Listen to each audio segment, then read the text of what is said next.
Hello बच्चों। आज जो कहानी मैं आपके लिए लाई हूं उसका टाइटल है बुद्धि और भाग्य। एक बार बुद्धि और भाग्य में तकरार हो गई। दोनों स्वयं को श्रेष्ठ बता रहे थे।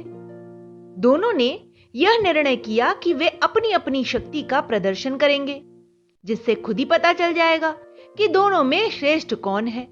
भाग्य और बुद्धि ने अपनी शक्ति प्रदर्शन के लिए एक पात्र चुना और वह पात्र था एक गडरिया। कहानी में गडरिये के माध्यम से भाग्य और बुद्धि का शक्ति प्रदर्शन बताया जाएगा। एक बार बुद्धि और भाग्य में किसी बात को लेकर बहस शुरू हो गई। बात अपनी जगह से हटकर आपस की तू तू मैं पर उतर आई। भाग्य ने बिगड़कर कहा, मैं तुमसे बड़ा हूं। समझदार बुद्धि हंसकर बोली, यह तो मैं भी कह सकती हूं, पर फिर बहस बढ़ेगी। क्या यह अच्छा ना होगा कि हम दोनों अपनी अपनी शक्ति का प्रदर्शन करके देखें? जो जीतेगा वही बड़ा होगा। भाग्य ने इस बात को स्वीकार कर लिया। दोनों अपनी अपनी शक्ति के प्रदर्शन के लिए जगह की खोज में चल पड़े। चलते चलते उन्हें एक गडरिया नजर आया, जो शांत भाव से अपनी भेड़ें चरा रहा था। उसे देख बुद्धि ने कहा, क्या तुम इसे वैभवशाली बना सकते हो? क्यों नहीं, मैं चाहूं तो इसे सम्राट बना सकता हूं। भाग्य ने अभिमान से उत्तर दिया। बुद्धि मुस्कुराती हुई बोली, अभागा, कहीं सम्राट बनते बनते प्राणों से हाथ न धो बैठे। तो अब तुम अपने वचनों से पीछे हटना चाहती हो? भाग्य ने गुस्से में कहा, नहीं, बिल्कुल नहीं। मुझे स्वीकार है, तुम इसे सम्राट बना दो। मैं जब इसे लोगों पर शासन करते देख लूंगी तब तुम्हारे सामने सिर झुका दूंगी, नहीं तो तुम्हें मेरे सामने सिर झुकाना पड़ेगा। ठीक है। यह कहते ही भाग्य ने गडरिये पर अपनी कृपा का हाथ रखा और बुद्धि ने उसी समय उसका हाथ छोड़ दिया और एक दर्शक की तरह दूर जाकर खड़ी हो गई। गडरिया आगे बढ़ा। उसे रत्नजड़ित खड़ाऊ का एक जोड़ा मिला। उसने उन्हें उलट पुलट कर देखा और अपने पैरों में पहन लिया। फिर प्रतिदिन की तरह अपनी भेड़ बकरियां चराने लगा। गडरिया इस बात से बिल्कुल ही अनजान था कि वो सोने की खड़ाऊ है। उसे कतई समझ में नहीं आ रहा था कि जो वस्तु उसने पहन रखी है वो कितनी कीमती है। इसी प्रकार एक दिन वहां से किसी दूसरे देश का सौदागर गुजर रहा था। अचानक उसकी नजर गडरिया के पैरों पर पड़ी। उसने हैरानी से पूछा, यह तुमने किस चीज की खड़ाऊ पहन रखी है भाई? ये पत्थर की है और बड़ी भारी है, घिसती भी बिल्कुल नहीं है। गडरिये ने सरल भाव से उत्तर दिया। क्या तुम इन्हें बेचोगे? बेचना क्या होता है? यदि तुम्हें पसंद है तो तुम इन्हें ले जाओ। इस पत्थर की जोड़ी को तुम्हारे सिवा खरीदेगा भी कौन? अच्छा बताओ, तुम्हें इसकी क्या कीमत दे दूं? क्योंकि यह खड़ाऊ का जोड़ा मुझे बहुत पसंद है। मैं इसे हर कीमत पर खरीदने के लिए तैयार हूं। अरे मुझे कुछ नहीं चाहिए, बस तुम मेरी झोपड़ी में एक बोरी भुने चने रखवा दो। मैं रोज गांव जाने पर थक जाता हूँ, खा पी कर यहीं मस्त पड़ा रहूंगा। सौदागर ने प्रसन्नता से चने की बोरी वहां रखवाई और खड़ाऊ का जोड़ा लेकर अपनी राह पर चल दिया। अपने देश पहुंचकर उसने वह खड़ाऊ का जोड़ा वहां के महामंत्री को भेंट कर दिया, ताकि उसे व्यापार में और अधिक सुविधा मिल सके। इधर गडरिये को नंगे पांव देख भाग्य ने रत्नों से जड़ा हुआ एक और उससे भी बढ़िया खड़ाऊ का जोड़ा उसके सामने रख दिया। गडरिया उसे भी पहनकर अपनी भेड़ें चराने लगा। कुछ दिनों के बाद वही सौदागर उधर से फिर गुजरा। रत्नों से जड़ा हुआ खड़ाऊ का जोड़ा उसके पैरों में देख वह आश्चर्यचकित रह गया और मन ही मन सोचने लगा कि इस गडरिये पर भाग्य की अपार कृपा दिखती है। उसने गडरिये से कहा, तुम्हें ऐसी बढ़िया खड़ाऊ कहां मिल जाती है भाई? अपने आप न जाने कौन आकर इन्हें मेरी राह में रख जाता है। मैं तो बस इन्हें पैरों में पहन लेता हूं। गडरिये ने सरलता से उत्तर दिया। क्या तुम इन्हें भी बेचोगे? हाँ हाँ, ले लो। यह कहकर गडरिये ने अपने पैरों से खड़ाऊ उतारकर व्यापारी के सामने रख दी। व्यापारी मन ही मन सोचने लगा कि अपने देश चलकर वहां के सम्राट की सेवा में इन्हें भेंट करूंगा। इसके बाद सम्राट से अपना मेलजोल भी बढ़ जाएगा। उसने अब की बार 2 बोरी चने और 10 भेली गुड़ गड़रिये की झोपड़ी में रखवा दिए और खड़ाऊ लेकर अपनी राह चल दिया। अपने देश जाकर वह सम्राट से मिला और अच्छी तरह सजाकर खड़ाऊ का जोड़ा उन्हें भेंट कर दिया। सम्राट इतनी बेशकीमती खड़ाऊ को देखकर स्तब्ध रह गए। बोले, अरे वाह, बहुत ही सुंदर खड़ाऊ है। तुम्हें कहां से प्राप्त हुई? इस पर सौदागर बोला, भारत सम्राट मेरे मित्र हैं। शिकार के समय मैंने उनके प्राणों की रक्षा की थी। इस पर खुश होकर उन्होंने एक खड़ाऊ मुझे पुरस्कार में दी है। मैंने सोचा है इतनी बहुमूल्य खड़ाऊ सम्राट के पास ही शोभा देगी। आशा है आप इस तुच्छ भेंट को स्वीकार करेंगे। सम्राट ने सौदागर की प्रार्थना सहर्ष स्वीकार कर ली। पुरस्कार के तौर पर सम्राट ने उसे 1 लाख मुद्राएं दी और पूछा, क्या भारत सम्राट के कोई जवान पुत्र भी है? अभी वे खुद ही जवान और अविवाहित हैं। बड़े ही शांत और सज्जन हैं। सौदागर के पास अब झूठ बोलने के सिवा कोई भी चारा नहीं था। वह हर तरह से सम्राट को खुश रखना चाहता था। कैसा रहे यदि उसके साथ मेरी राजकुमारी का विवाह हो जाए? अति सुंदर। वे अपने सौभाग्य ही समझ लेंगे इसको। सौदागर की आंखों में इस समय लाखों रुपए की बेशकीमती खड़ाऊ पहने हुए गड़रिया घूम रहा था। सम्राट ने प्रसन्न होकर सौदागर को हर तरीके की सुविधाएं और राजदूत की पदवी भी दे दी। बोले, अब तुम जाकर अपना काम शुरू करो। सौदागर प्रणाम करके वहां से चला तो गया, पर उसका दिल बोझ तले दब गया। ऊंटों पर सैकड़ों मन पीतल लदवाकर वह फिर व्यापार के लिए निकला। चलता चलता वह वहीं उस गड़रिये की झोपड़ी के पास आ पहुंचा। गड़रिया दूर कहीं भेड़े चराने गया हुआ था। सौदागर ने अपने नौकरों को ऊंट से सामान उतरवाकर पड़ाव डालने की आज्ञा दे दी। धरती पर पीतल की सिल्लियों का ढेर लग गया। चारों ओर खेमे ही खेमे गड़ गए। शाम को जब गड़रिया लौटा, दोनों एक दूसरे को देखकर खिल उठे। गड़रिये के पैरों में अब एक और बेशकीमती खड़ाऊ का जोड़ा था। यह देखकर सौदागर के आश्चर्य की सीमा न रही। सोचने लगा, जरूर यह आदमी कोई जादूगर है। भाग्य पूरी तरह से इसे सहयोग देने पर तुला हुआ है और इस मूर्ख को पता भी नहीं कि वह अपने पैरों में कितनी कीमती चीज पहने हुए है। फिर सोचने लगा कि देखने में भी यह सुंदर है, इसे सम्राट क्यों न बनाया जाए। कुछ रुपया मेरे पास भी है। यह चरागाह और इधर उधर की जमीन खरीद लूंगा। यहीं महल और किला बनवा दूंगा।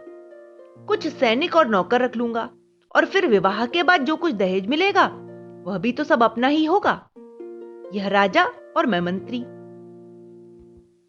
यह सोचते हुए उसके होठों पर मुस्कान नाचने लगी।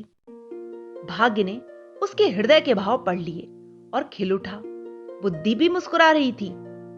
भेड़ बकरियों को अपनी अपनी जगह बांधकर थका हुआ गड़रिया पीतल की सिल्लियों के ढेर के साथ सहारा लेकर बैठ गया और सौदागर से बोला, अब की बार तुम बहुत जल्दी लौट आए। हाँ, बहुत काम आ पड़ा था। अब मैं तुम्हारे पास कुछ दिन रहूंगा। तुम्हें कुछ ऐतराज तो नहीं? अरे वाह, कैसी बातें करते हो। जंगल में मंगल हो जाएगा। बस मेरी भेड़ बकरियों को तुम्हारा कोई आदमी न छेड़े। अरे, अब तुम इन भेड़ बकरियों की चिंता मत करो। मैं तुम्हें सम्राट बनाने वाला हूं। सम्राट? वह क्या भला होती है? गड़रिये ने हैरानी से पूछा। सम्राट महाराज, मतलब कि आसपास के इलाके के जितने भी आदमी हैं वह अब सब तुम्हारी चाकरी करेंगे। मैं अपने देश की राजकुमारी से तुम्हारा विवाह करूंगा। मेरा विवाह? तुम्हारी बातें तो मेरी समझ में नहीं आ रही, पर ठीक है, जो तुम्हारी इच्छा हो सो करो। बस मेरी भेड़ बकरियों को कोई ना कुछ कहे। यह कहते कहते वह अजीब मूर्खता से हंस दिया। तभी अचानक सौदागर की नजर पीतल के ढेर पर पड़ी। वह आंखें फाड़कर देखता ही रह गया कि पीतल में एक अजीब सी चमक आ गई थी। अब वह पीतल नहीं रहा, वह तो सोने का ढेर बन गया था। वह सोचने लगा, ओह, यह आदमी कितना भाग्य का बली है। इसे सम्राट बनाना कुछ कठिन काम नहीं होगा। यह तो बना बनाया सम्राट है।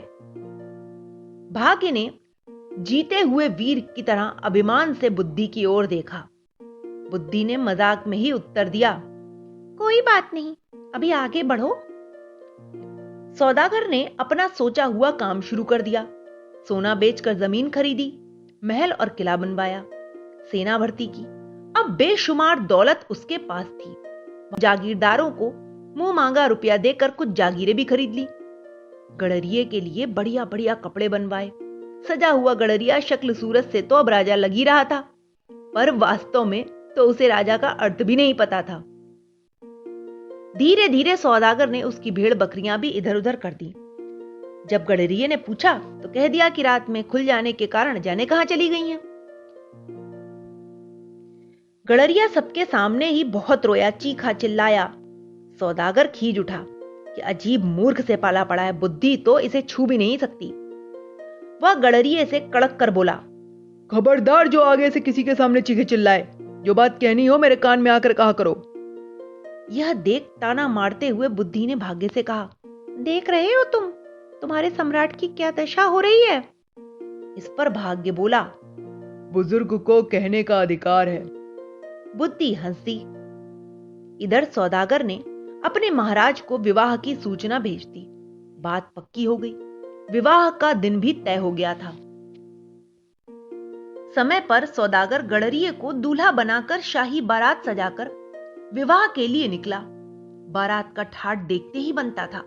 हाथी, घोड़े और रथों की बहुत लंबी कतार थी। दूल्हे के साथ सौदागर हाथी पर बैठा आगे आगे चल रहा था। उससे आगे शहनाई बजती जा रही थी। लड़की वालों ने भी जोरदार स्वागत किया। पर यह सब देख गडरिया बहुत परेशान था। उसने सौदागर के कान में कहा, ये लोग क्यों आए हैं? कहीं मुझे पकड़ तो नहीं ले जाएंगे? कहीं मेरे भेड़ बकरियां इन्हीं के खेत में तो नहीं चरने घुस गई थीं? स्वागत करने वालों में से महामंत्री ने सौदागर से पूछा, क्या सम्राट ने कुछ हमारे लिए आदेश दिया है? तब सौदागर ने कहा, हाँ, हमारे सम्राट का कहना है स्वागत में आए हुए प्रत्येक व्यक्ति को 10-10 सोने की मोहरें इनाम में दी जाएं। चारों ओर गडरिया सम्राट की जय जयकार के नारे गूंजने लगे। भाग्य ने अट्टहास लगाते हुए बुद्धि की ओर देखा। बुद्धि शांत थी। शांत भाव से ही बोली, पर यह सब तो सौदागर की मेहरबानी से हुआ है ना, क्योंकि मैंने सौदागर का हाथ नहीं छोड़ा। सौदागर के सहारे मैं और तुम अपनी अपनी मंजिल की ओर बढ़ रहे हैं। इस कहानी के अंत में हमारी हार जीत का फैसला होगा। बात आगे बढ़ी। बारात की अगवानी हुई। दावत का रंग जमा।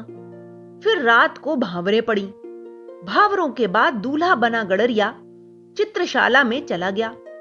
वह बहुत परेशान था। डर के मारे उसका बुरा हाल था।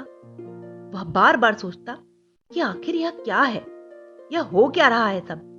मैं फिजूल में ही सौदागर के चक्कर में पड़ गया। आधी रात को गडरिये को पायलों की रुंझुन की आवाज सुनाई दी। पायलों की रुंझुन ने गडरिये के मन में बेहद डर भर दिया। वह कांप उठा। उसने बचपन में भूत प्रेतों और डाकनियों की कहानी सुनी थी।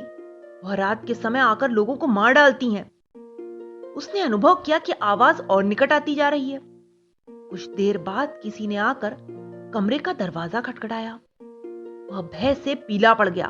उसका दम फूल गया। अपने बचने का अब उसे कोई उपाय नहीं सूझ रहा था। वह लपका और खिड़की से नीचे छलांग लगाने लगा। अब उसकी मौत नजदीक थी। तभी बुद्धि ने भाग्य से कहा, इसे बचाओ, तुम्हारा सम्राट मौत के मुंह में जा रहा है। भाग्य बेचारा चुपचाप खड़ा था। उसकी समझ में कुछ नहीं आ रहा था। वह झुंझला कर बोला, क्या करूं, अजीब मूर्ख से पाला पड़ा है। तुमसे बन पड़ता है तो तुम ही इस मूर्ख को मरने से बचाओ। मैं अपनी हार मान लूंगा। तथास्तु, ऐसा ही हो। यह कहकर बुद्धि गडरिये के दिमाग में घुस गई।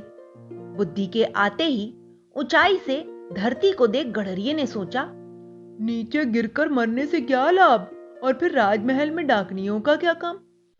तभी वह खिड़की को छोड़कर कमरे में लौट आया।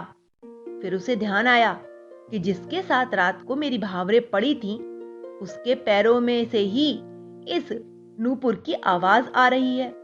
हो सकता है कि मेरी दुल्हन ही मुझसे मिलने आई हो।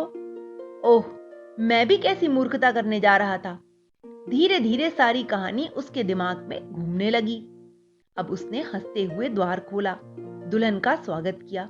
दोनों खिल उठे। दूसरी ओर भाग्य बुद्धि के सामने अपनी हार मानकर सिर झुकाए खड़ा था।